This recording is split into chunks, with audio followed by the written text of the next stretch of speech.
ચાલો નમસ્કાર વિદ્યાર્થી મિત્રો।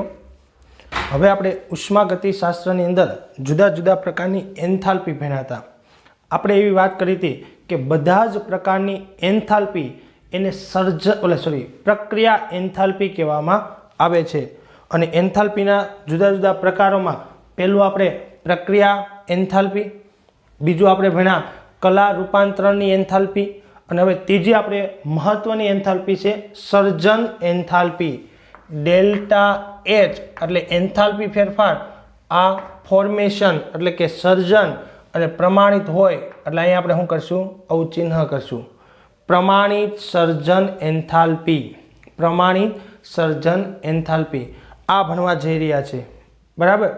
આની પહેલાં આપણે બે કોયડાઓ આપેલા છે, પણ એ આપણે સાથે ગણશું। કોયડાઓ જ્યારે 4-5 કોયડા કમ્બાઈન થશે એટલે આપણે એનો એક આખો લેક્ચર અરેન્જ કરશું અને એમની અંદર બધા કોયડા ગણવાનો પ્રયત્ન કરશું, કેમ કે કોયડા ગણશું તો આ અધૂરું રહેશે, એટલે આપણે આને કમ્પ્લીટ કરવાનો પ્રયત્ન કરીએ। ચાલો પહેલાં તો આપણે એની વ્યાખ્યા આપીએ। જો વ્યાખ્યા છે ને બુકમાં આપણને આપી છે એ આ પ્રમાણે છે, એક મોલ પદાર્થ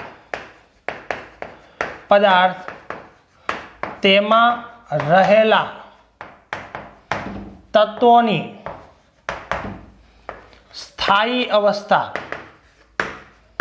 અવસ્થામાંથી રચાય ત્યારે થતો એન્થાલ્પી ફેરફાર। શું કીધું છે? એક મોલ પદાર્થ તેમાં રહેલા તત્વોની સ્થાયી અવસ્થાને આપણે સંદર્ભ અવસ્થા અથવા તો પ્રમાણિત અવસ્થા કહીએ છીએ, બરાબર। ત્યારે થતો એન્થાલ્પી ફેરફાર જેને પ્રમાણિત સર્જન એન્થાલ્પી ફેરફાર કહેવાય, જેને પ્રમાણિત સર્જન એન્થાલ્પી ફેરફાર કહે છે। શું કહે છે? ફેરફાર કહે છે, જેને ડેલ્ટા ફોર્મેશન H 0 સાઇન વડે દર્શાવવામાં આવે છે। આ બુકની અંદર આપણે આપેલી વ્યાખ્યા છે। જો સ્થાયી અવસ્થા એને સંદર્ભ અવસ્થા અથવા તો પ્રમાણિત અવસ્થા પણ કહેવાય। કેવી કહેવાય? પ્રમાણિત અવસ્થા પણ કહેવામાં આવે છે। હવે હું મારી અન્ડરસ્ટેન્ડિંગ પ્રમાણે તમને બીજી વ્યાખ્યા આપું છું, જે તમને વધારે સરળ પડશે। વ્યાખ્યા બંને એકને એક જ છે। જો એક મોલ સંયોજન એટલે પદાર્થ, એક મોલ સંયોજન તેમાં રહેલા તત્વોની પ્રમાણિત સ્થિતિમાંથી એક મોલ સંયોજન તેમાં રહેલા તત્વોની પ્રમાણિત સ્થિતિમાંથી ડાયરેક્ટ અથવા તો માંથી એક જ તબક્કા દરમિયાન બને ત્યારે થતો એન્થાલ્પી ફેરફાર, જેને શું કહેવાય? પ્રમાણિત સર્જન એન્થાલ્પી ફેરફાર કહેવામાં આવે છે। ફોર્મેશન H0 આ રીતે દર્શાવે, એક મોલ સંયોજન બનાવવું છે, તેમાં રહેલા તત્વોમાંથી બનાવવું છે, તેમાં રહેલા તત્વોની પ્રમાણિત સ્થિતિમાંથી બનાવવું છે, બરાબર। એક જ તબક્કામાં બનાવવું છે ત્યારે થતો એન્થાલ્પી ફેરફાર। આપણે શું કરવાનું છે? એક મોલ સંયોજન બનાવવું છે। એક મોલ સંયોજન હેમાંથી બનાવવું છે? તેમાં રહેલા તત્વોમાંથી જ બનાવવું છે, તેમાં રહેલા તત્વોની પ્રમાણિત સ્થિતિમાંથી જ બનાવવું છે। આપણે એક જ તબક્કામાં બનાવવું છે ત્યારે જે પણ એન્થાલ્પી ફેરફાર થશે એને આપણે શું કહેશું? એની સર્જન એન્થાલ્પી કહેશું। દાખલા તરીકે આપણે ઉદાહરણ લઈએ। દાખલા તરીકે મારે જો CO2 બનાવવો છે, બરાબર, CO2 ગેસ બનાવવો છે। કેટલો બનાવવો છે? 1 મોલ। 1 મોલ બનાવવો છે તેનું આપણે સમીકરણ લખી શકીએ। જો 1 મોલ બનાવવો છે એમાંથી બનાવવું છે, એમાં રહેલા તત્વો, ચલો એમાં રહેલું તત્વ કોણ છે? કાર્બન, અને એમાં રહેલું બીજું તત્વ કોણ છે? ઓક્સિજન છે। 1 મોલ સંયોજન બનાવવું છે, તેમાં રહેલા તત્વોમાંથી બનાવવું છે, તેમાં રહેલા તત્વોની પ્રમાણિત સ્થિતિ, તો કાર્બનની પ્રમાણિત સ્થિતિ શું છે? ગ્રેફાઇટ, કેવું હોય? સોલિડ। અને ઓક્સિજનની પ્રમાણિત સ્થિતિ કોણ છે? તો કે ગેસ। તો જો એમાંથી CO2 બનશે। આ પ્રોસેસ દરમિયાન તમે જો એન્થાલ્પી ફેરફાર જે થશે એને આપણે શું કહીશું? ડેલ્ટા H તરીકે, ડેલ્ટા ફોર્મેશન H, CO2 આ ગેસ, અહીં લખશું ફોર્મેશન H0, અને જે એનું મૂલ્ય મળશે આપણે જે લખી શકીએ લગભગ કંઈક 393.5 શું છે કિલો જૂલ પર મોલ, એટલું એનું શું છે મૂલ્ય આપણને જોવા મળશે. કોનું? CO2 ની બનાવટ માટેનું સમીકરણ છે. ઓકે, જો 1 મોલ સંયોજન બનાવ્યું છે, તેમાં રહેલા તત્વોમાંથી બનાવ્યું છે, તેમાં રહેલા તત્વોની પ્રમાણિત સ્થિતિમાંથી બનાવ્યું છે, ત્યારે જે પણ પ્રક્રિયા દરમિયાન થતો એન્થાલ્પી ફેરફાર એને શું કહેવાય? સર્જન એન્થાલ્પી કહેવામાં આવે છે. તો વિદ્યાર્થી મિત્રો, આપણે શું કીધું ખબર છે કે પ્રક્રિયા દરમિયાન જે પણ ફેરફાર થાય બધાને પ્રક્રિયા એન્થાલ્પી તો કહેવાય. આ પ્રક્રિયા એન્થાલ્પી તો છે, પણ ખરેખર અહીંયા સર્જન શું છે માટે એને સર્જન એન્થાલ્પી પણ કહેવામાં આવે છે. એને શું કહેવાય? સર્જન એન્થાલ્પી પણ કહેવાય. કોની સર્જન એન્થાલ્પી? CO2 ની. તમે જો ખરેખર આ શું છે, આ આપણે આખી પ્રક્રિયા બતાવી છે. જો આખી પ્રક્રિયા દરમિયાન કુલ ઉર્જાનો ફેરફાર એટલો થયો છે, બરાબર. તો એને CO2 માટે કેમ કીધી? તો એ આપણે સાબિત કરીએ. જો આપણે કુલ ફેરફાર એટલે ડેલ્ટા રિએક્શન H લખીએ છીએ. આપણે શું લખીએ છીએ? ડેલ્ટા રિએક્શન H પ્રક્રિયા માટેની એન્થાલ્પી છે. માનો કે પ્રમાણિત છે તો એ પ્રમાણિત લખીએ, બરાબર. શું આવશે? સમેશન ઓફ શું આવશે? એન્થાલ્પી ઓફ નિપજો minus summation of enthalpy of શું આવશે? પ્રક્રિયકો. આપણે આવું લખીએ છીએ, બરાબર. હવે એક મહત્વની વાત કે જો પ્રમાણિત અવસ્થામાં રહેલા કોઈ પણ તત્વની એન્થાલ્પી શૂન્ય ગણાય. યાદ રાખજો, તત્વ જ્યારે એની પ્રમાણિત અવસ્થામાં હોય ને ત્યારે એની શૂન્ય ગણવામાં આવશે. તત્વ માટે શક્ય છે.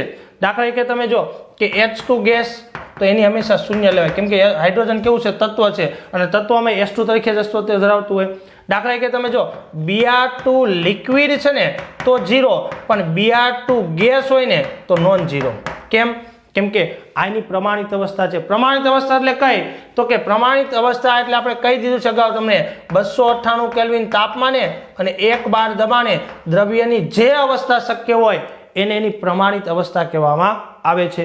તમે જો સોડિયમ સોલિડ છે તેની પ્રમાણિત અવસ્થા કેટલી છે? તો કે સોલિડ છે માટે એનું કેટલું છે? 0 છે. તમે જો કાર્બનના બે સ્વરૂપો છે, C ગ્રેફાઇટ અને C હીરો, તો એમાં આનું 0 છે પણ આનું કેવું છે? Non zero. કેમ કે હીરો એની પ્રમાણિત અવસ્થા નથી, ગ્રેફાઇટ એની કેવી છે? પ્રમાણિત અવસ્થા છે. દ્રવ્યની જે અવસ્થા ઓરડાના તાપમાને દબાણે સ્થાયી હોય એને એની પ્રમાણિત અવસ્થા કહેવાય. તો તમને એમ પ્રશ્ન થાય, કાર્બનના તો બે સ્વરૂપો છે, પણ એમાં જે સ્થાયી સ્વરૂપ હોય ને હીરો ને ગ્રેફાઇટમાં સ્થિરતા કોની વધારે છે? ગ્રેફાઇટની. માટે ગ્રેફાઇટ કેવું છે? પ્રમાણિત ગણાય, હીરો પ્રમાણિત ગણાય ને. એ જ રીતે તમે જો સલ્ફર, અહીંયા રોહોમ્બિક સલ્ફર અને મોનોક્લિનિક સલ્ફર, આવા બે પ્રકારના સલ્ફર હોય, તો આના માટે 0, આના માટે નોન ઝીરો.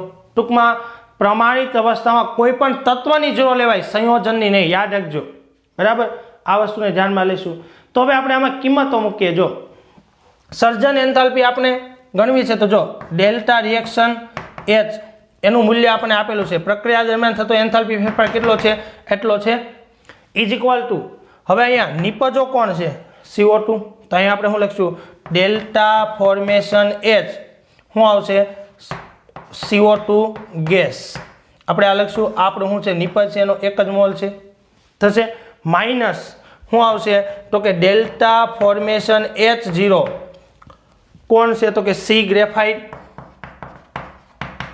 પ્લસ બીજું કોણ છે? તો કે O2 શું આવશે? ડેલ્ટા ફોર્મેશન H0 શું આવશે? O2 gas. આ બંને પદ છે, આ બેને આપણે શું મૂકી દઈશું? કાઉન્સમાં મૂકી દઈશું. અહીંયા તમે જો 1 મોલ છે, આનો પણ કેટલો છે? 1 મોલ છે. હવે મને કહો આનું મૂલ્ય મૂકીએ તો કેટલો હશે? -393 પોઈન્ટ કેટલું જવાબ મળ્યો છે આપણે? 5 કિલો જૂલ પર મોલ. એટલો આપણે આન્સર મળ્યો છે. ઇઝ ઇક્વલ ટુ શું આવશે? ફોર્મેશન ઓફ શું આવશે? તો કે CO2 ગેસ. આપણે લખી શકીએ ને, અહીંયા H નિપજો, પણ H એટલે શું લેવાનું છે? અહીંયા સર્જન એન્થાલ્પી, ફોર્મેશન H0, અહીંયા ફોર્મેશન H0, આવું લખી શકાય. હવે આ બે મૂલ્ય લખીએ તો કેટલા આવશે? 0. કેમ કે જો આ તત્વ છે 0, આ તત્વ છે 0, તો મને કહો આ 0 ન લખું તો શું થયું? સર્જન એન્થાલ્પી એની પ્રક્રિયા એન્થાલ્પી બરાબર થશે. આ પદ મેં કેમ 0 લીધા છે? કારણ કે મેં સ્ટેટમેન્ટ લખ્યું છે. જો શું લખ્યું છે કે પ્રમાણિત અવસ્થામાં કોઈ પણ તત્વની 0 લેવામાં આવે છે અને આપણી વ્યાખ્યા કેવી છે કે કોઈ પણ 1 મોલ સંયોજન હેમાંથી બને છે? એમાં રહેલા તત્વોમાંથી બને છે. એટલે પ્રક્રિયક હંમેશા કોણ હશે? તત્વ હશે. એની પ્રમાણિત અવસ્થામાં છે અને પ્રમાણિત અવસ્થામાં છે એટલે આ પદ તો ઓલવેઝ 0 થવાનું છે. તો આના બરાબર શું થવાનું છે? આ થવાનું છે. સમજ પડે છે?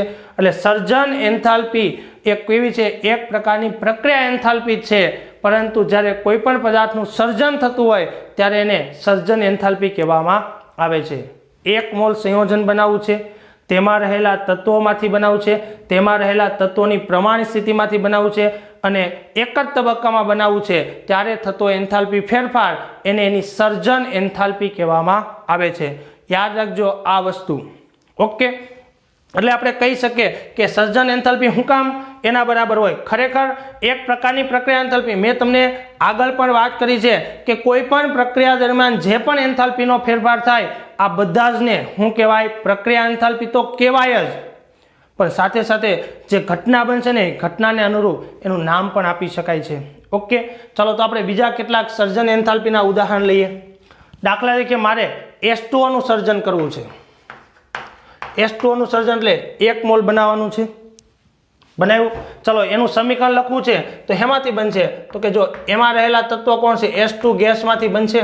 એમાં રહેલું તત્વ કોણ છે? 1/2 O2 ગેસ એમાંથી બનશે અને એક જ તબક્કામાં બનશે. તો એનું સમીકરણ થઈ ગયું. અહીંયા થતો એન્થાલ્પી ફેરફાર એને ડેલ્ટા રિએક્શન H પણ કહેવાય, એને ડેલ્ટા ફોર્મેશન H0 પણ કહેવામાં આવે છે અને એનું મૂલ્ય કેવું હશે? અચળ જ હશે.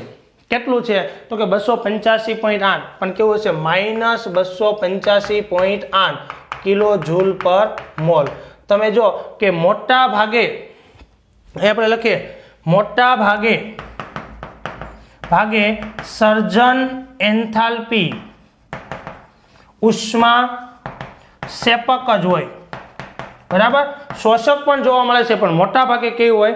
સેપક જ જોવા મળે છે. કેમ કે કોઈ પણ પદાર્થનું સર્જન થાય છે અને સર્જન થાય એટલે ઉષ્મા હંમેશા ઉત્પન્ન થતી હોય, નવા બંધનું શું થતું હોય? નિર્માણ થતું હોય. પણ ઘણીવાર શોષક હોય તો એ બનેલું સંયોજન કેવું હોય? અસ્થાયી હોય. આપણે જાણીએ છીએ કે કોઈ પણ પદાર્થનું સર્જન થાય તો જેટલી ઉર્જા ઉત્પન્ન થશે ને એટલી એની સ્થિરતા કેવી હોય? વધારે. શું કામ? કારણ કે જેટલી ઉત્પન્ન થઈ હોય એટલી જ એને તોડવા માટે શક્તિ શું કરવી પડશે? આપવી પડે છે. ઓકે, એટલે મોટાભાગે સર્જન સેપક જ હોય અને એ સંયોજન કેવું હોય? તો કે સ્થાયી હોય.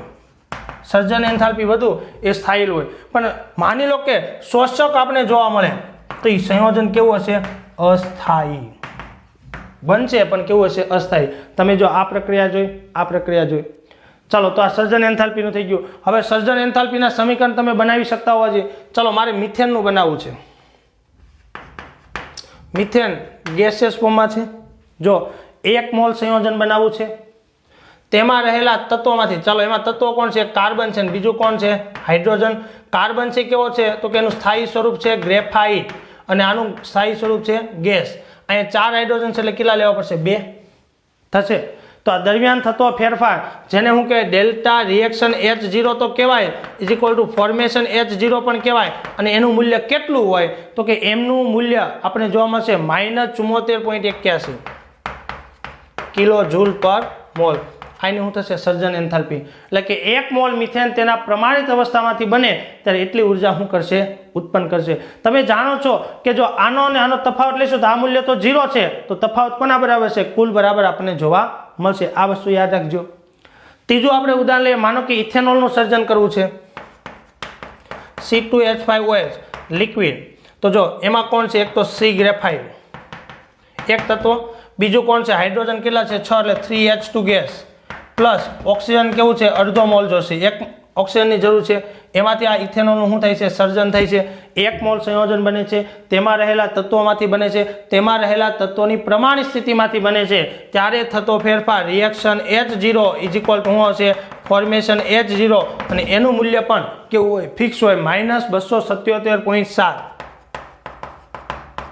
શું આવશે? કિલો જૂલ પર મોલ આપણને જોવા મળશે.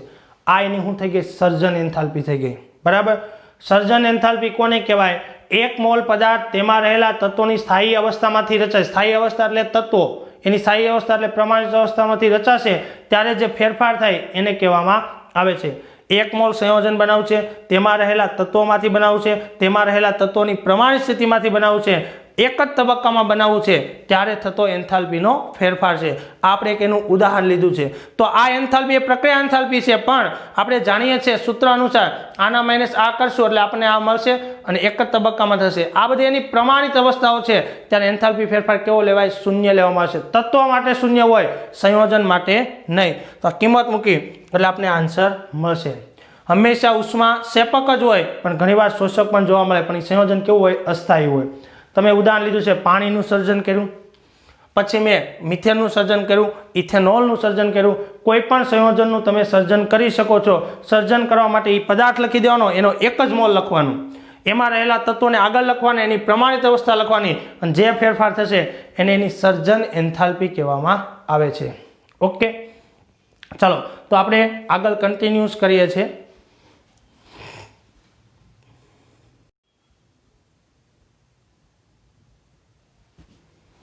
ચાલો હવે આપણે કન્ટિન્યુ કરીએ છીએ. હવે જો સર્જન એન્થાલ્પીની વ્યાખ્યા તો આપી, પણ કેવી પ્રક્રિયાને સર્જન એન્થાલ્પી ન કહેવાય? તો આપણે એક પ્રક્રિયા લઈએ છીએ. દાખલા કે તમે જો કેલ્શિયમ ઓક્સાઇડ સોલિડ આ એની પ્રમાણિત અવસ્થા છે.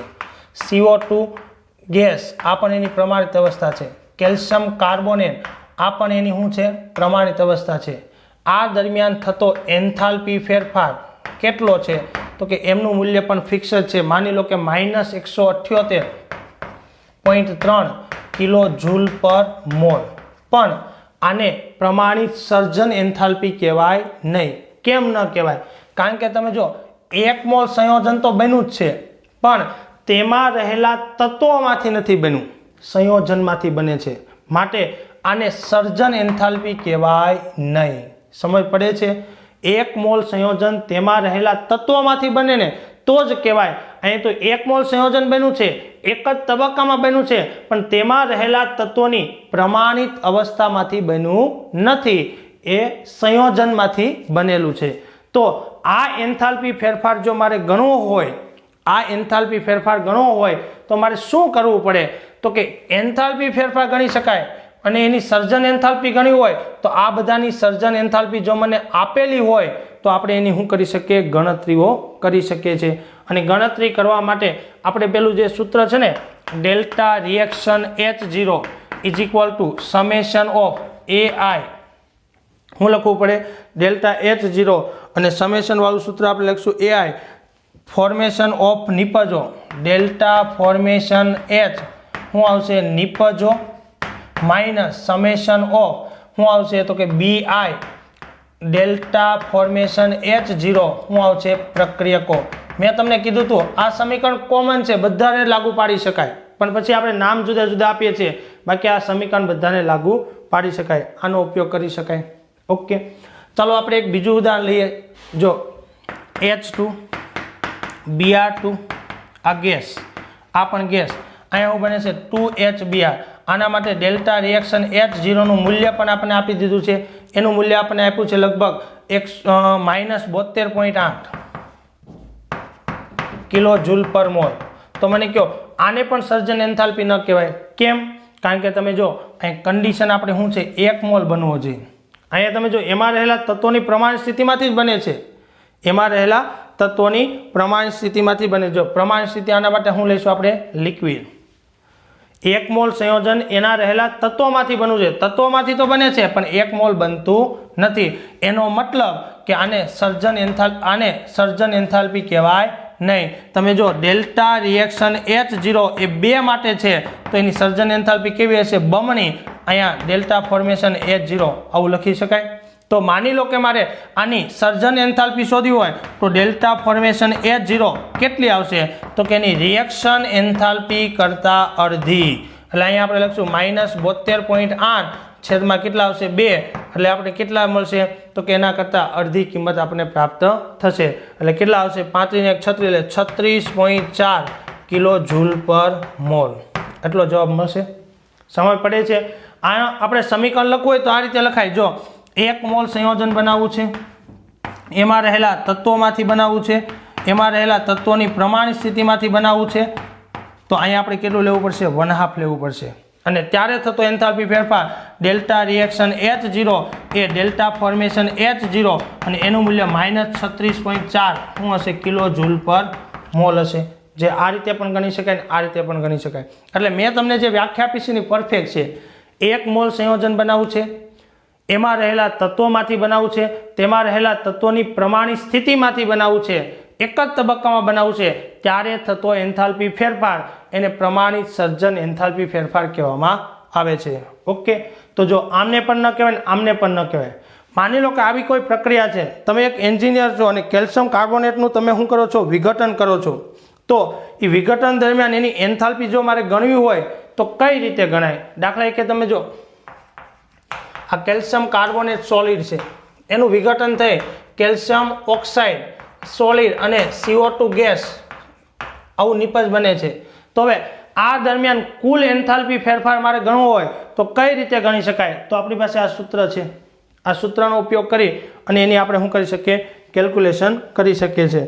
ચલો કેલ્ક્યુલેશન કર્યું હોય તો આપણે સમીકરણ મૂકીએ તો શું આવશે? જો delta reaction H0 is equal to શું આવશે, સમેશન ઓફ AI બરાબર ડેલ્ટા ફોર્મેશન H0 શું આવશે, નિપજો માઇનસ સમેશન ઓફ BI શું આવશે, ડેલ્ટા ફોર્મેશન H0 અને શું આવશે, પ્રક્રિયકો. હવે આમાં આ સમીકરણ અનુસાર આપણે કિંમતો ફિલઅપ કરવાનો પ્રયત્ન કરીએ તો શું થશે? તો કે જો સમેશન આપણે કોનું કરવાનું છે, સરવાળો કરવાનો છે, એટલે સરવાળા સ્વરૂપે લખીએ મોટા કાઉન્સની અંદર. ચલો નિપજ કોણ છે, કેલ્શિયમ ઓક્સાઇડ. તો જો ડેલ્ટા ફોર્મેશન H0 ઓફ શું આવશે, કેલ્શિયમ ઓક્સાઇડ સોલિડ આ એક પદ પ્લસ કેટલા એક જ મોલ છે, પ્લસ શું આવશે, ડેલ્ટા ફોર્મેશન H0 કોણ આવશે, તો કે CO2 શું આવશે, ગેસ આ પદ નંબર 2 થશે ને. આ શું થઈ ગઈ, આપણી નિપજો થઈ ગઈ. હવે માઇનસ શું કરશું આપણે બીજા કાઉન્સમાં, ડેલ્ટા ફોર્મેશન H0 અહીંયા શું આવશે, કેલ્શિયમ કાર્બોનેટ શું આવશે, સોલિડ આવું થશે. અને તમે જો કે દરેકની સર્જન એન્થાલ્પીની કિંમત હોય જ. કેલ્શિયમ ઓક્સાઇડનું સર્જન તેમાં રહેલા તત્વોમાંથી થાય, CO2 નું સર્જન તેમાં રહેલા તત્વોમાંથી થાય અને કેલ્શિયમ કાર્બોનેટનું સર્જન પણ તેમાં રહેલા તત્વોમાંથી થાય. તો એનું મૂલ્ય કેવું હશે, અચળ હશે, જે આપણે રેફરન્સ સાહિત્યની અંદર આપેલું છે, દાખલાની અંદર આપેલું છે. જો C+O2 શું બનાવે, CO2 અહીંયા જે સર્જન એન્થાલ્પી કહેવાય. પછી જો કેલ્શિયમ ઓક્સાઇડ Ca + 1/2 O2 શું બનાવશે, CaO સર્જન એન્થાલ્પી કહેવાય. ત્યાર પછી કેલ્શિયમ કાર્બોનેટ એટલે Ca + C +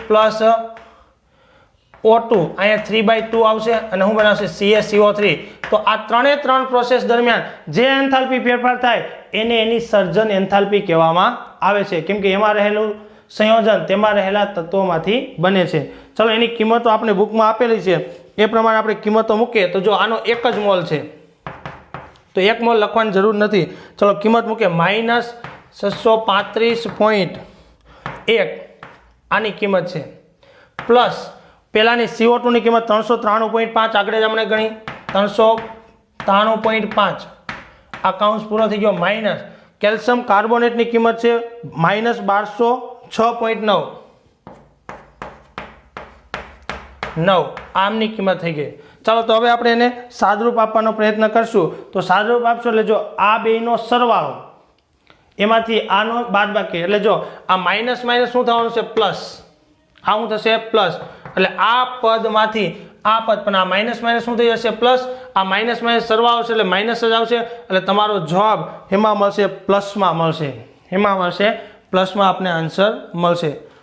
જો કેલ્ક્યુલેટર ચાલતું હોય તો આપણે એની હિસાબ કરી લઈએ. જો 635.1 પ્લસ 393.5 એટલે આપણને મળશે -1028.6. આ માઇનસ પ્લસ 1206.9. તો હવે જો એમાંથી આની શું થશે, બાદબાકી થશે, નિશાની આમની આવશે કેમ કે મોટું પદ છે. માઇનસ કેટલા થશે, 1206.9 એટલે આપણને મળશે 178.3 કિલો જૂલ પર મોલ. આ રીતે આપણે સંયોજનની સર્જન એન્થાલ્પી ગણી શકીએ છીએ. ઓકે, આ જે મળીને એમાં આપણે શું મૂલ્ય મળ્યું, પ્લસ મળ્યું, જે દર્શાવે કે ધન મૂલ્ય હોવાથી ધન મૂલ્ય હોવાથી કેલ્શિયમ કાર્બોનેટના વિઘટન દરમિયાન વિઘટન એ ઉષ્મા શોષક પ્રક્રિયા અને તેને ગરમી આપવી પડે.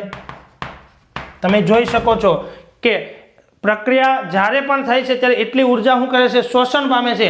એમને શોષણ ન થાય એટલે કેલ્શિયમ કાર્બોનેટનું વિઘટન થાય ને ત્યારે આપણે ડેલ્ટા લખીએ છીએ, કેમ કે ઉષ્મા આપણે શું કરવી પડે છે, આપવી પડે છે. તમે જો કે આપણે સર્જન એન્થાલ્પી ગણી પણ કઈ રીતે આ સૂત્રનો ઉપયોગ કરીને ડાયરેક્ટ ગણી શકાતી નથી, કેમ કે તત્વોમાંથી સર્જન થતું નથી. આ એની પ્રક્રિયા એન્થાલ્પી છે. આ પ્રક્રિયા થાય ત્યારે એટલો એન્થાલ્પી ફેરફાર થશે. આગળ પણ વાત કરી, આ એની સર્જન એન્થાલ્પીનું સમીકરણ ન કહેવાય, આ બધાના સર્જન એન્થાલ્પીના સમીકરણ કહેવાય. તમારે ઇન શોર્ટ એક જ વસ્તુ યાદ રાખવાની છે, 1 મોલ સંયોજન બનાવવું છે, તેમાં રહેલા તત્વોમાંથી બનાવવું છે, તેમાં રહેલા તત્વોની પ્રમાણ સ્થિતિમાંથી બનાવવું છે અને એક જ તબક્કામાં બનતું હોય ત્યારે થતો એન્થાલ્પી ફેરફાર એ પ્રક્રિયા એન્થાલ્પી ફેરફાર તો છે, સાથે સાથે સર્જન એન્થાલ્પી કહેવાય. પણ જો તત્વોમાંથી ન બને, 1 મોલ ન બને, એક તબક્કામાં ન બને તો એને સર્જન એન્થાલ્પી ન કહેવાય, માત્ર શું કહેવાય, પ્રક્રિયા એન્થાલ્પી કહેવામાં આવે છે. આ એક ખૂબ જ અગત્યની ટર્મ છે, એટલે આ આપણે યાદ રાખીશું, સમજીશું. ઓકે, તો ઘણા બધા ઉદાહરણ દ્વારા આપણે સમજાવવાનો પ્રયત્ન કર્યો છે. તમે કોઈ પણ માટે આવું કરી શકો છો. તમને કોષ્ટકમાં અહીંયા તમે જો એક કોષ્ટક આપેલું છે, એમાં તમને બધાના સર્જન એન્થાલ્પીના મૂલ્ય આપ્યા છે. જો અહીંયા સર્જન એન્થાલ્પીના મૂલ્ય આ પદાર્થ આપ્યો છે, એનું સર્જન એન્થાલ્પી. તમે જો કોઈ પણ માટે સર્જન એન્થાલ્પીનું સમીકરણ લખવું હોય તો લખી શકો છો. કઈ રીતે? માની લો કે આમાંથી એક ઉદાહરણ લઉં છું. જો જેટલા તત્વો અને પ્રમાણિત અવસ્થામાં છે ને એ બધાના 0 હશે. તમે આમાં જોઈ શકો Br2 લિક્વિડ 0 છે, C ગ્રેફાઇટ 0 છે, પછી અહીંયા Cl2 ગેસ 0 છે, પછી S2 ગેસ કેવું છે, 0 છે ને. તો આવું આપણે લખી શકીએ. ચલો આમાંથી એક આપણે કોઈ પણ એક લખીએ. ચલો NaCl સોલિડ, આને લખ્યું હોય તો જો NaCl સોલિડ, તો જો Na ની પ્રમાણિત અવસ્થા શું છે, સોલિડ, પ્લસ Cl ની પ્રમાણિત અવસ્થા શું છે, ગેસ. જરૂર કેટલી પડશે, 1/2ની. તો શું મળી ગયું, NaCl. તો અહીંયા થતો પ્રક્રિયા ફેરફાર એ કોના બરાબર છે, એની સર્જન એન્થાલ્પી બરાબર હશે. અને એનું મૂલ્ય આપણને આપેલું છે, NaCl નું કેટલું છે, -411.15 શું આવશે, કિલો જૂલ પર મોલ. ફિક્સ જ હશે. ટૂંકમાં 1 મોલ NaCl નું સર્જન તેમાં રહેલા તત્વોની પ્રમાણિત અવસ્થામાંથી એક જ તબક્કામાં થાય ત્યારે થતો એન્થાલ્પી ફેરફાર એની સર્જન એન્થાલ્પી બરાબર હશે. બાકીના બધા જ માટે તમે આ વસ્તુ લખી શકો છો. તમને એમ થાય કે જો Cl ગેસ બનાવો છે તો એમાંથી બનાવશું Cl2 ગેસ માંથી આપણે બનાવો છે તો શું કરશું, તો કે એનું વિઘટન કરવું પડે. જો શું કરવું પડે, વિઘટન. એમને બનશે નહીં. અહીં કેટલો લઈશું, 1/2 લઈશું. તો જો આ એની પ્રમાણિત અવસ્થા છે, કેમ કે તત્વ એની અવસ્થામાં કેવું હોય, Cl2 સ્વરૂપે જ હોય. Cl ગેસ બનાવવો હોય તો ઉષ્મા આપવી પડે કે નહીં, અને ઉષ્મા આપવી પડે તો એનું મૂલ્ય પણ આપણે આપ્યું છે. Cl ગેસનું જો કેટલું આપ્યું છે, +121.68. શું કામ? કારણ કે આ પ્રક્રિયા કેવી છે, ઉષ્મા શોષક છે. મેં તમને કીધું ને કે સર્જન એન્થાલ્પી એ શોષક પણ હોય અને સેપક પણ હોય. પણ શોષક હશે ને એ બનેલું સંયોજન કેવું હશે, અસ્થાયી. આ એકલો Cl કેવો હશે, અસ્થાયી. બનશે તો ખરો પણ સાદા સમય સુધી રહી શકશે નહીં. એટલે શોષક પણ હોઈ શકે અને સેપક પણ હોય, કેમ કે Cl નું આ સ્વરૂપ સ્થાયી છે. હવે એમાંથી આ બનાવો તો તમારે ફોર્સ કરવો પડશે, એટલે એટલી ઉર્જા આપવી પડશે, પણ એ વધારે સમય સુધી ટકી શકતો નથી. માટે કેવું હશે, અસ્થાયી જોવા મળશે. જે પ્રક્રિયાના સર્જન દરમિયાન ઉષ્મા ઉત્પન્ન થતી હશે એ સંયોજન વધારે સ્થાયી, જેમાં વધારે ઉત્પન્ન થતું હશે એની સ્થિરતા કેવી હશે, વધારે આપણને જોવા મળશે. ઓકે, તો આ આપણી સર્જન એન્થાલ્પી થઈ ગઈ. નેક્સ્ટ સેશનમાં આપણે ઉષ્મા રાસાયણિક સમીકરણની વાત કરીશું.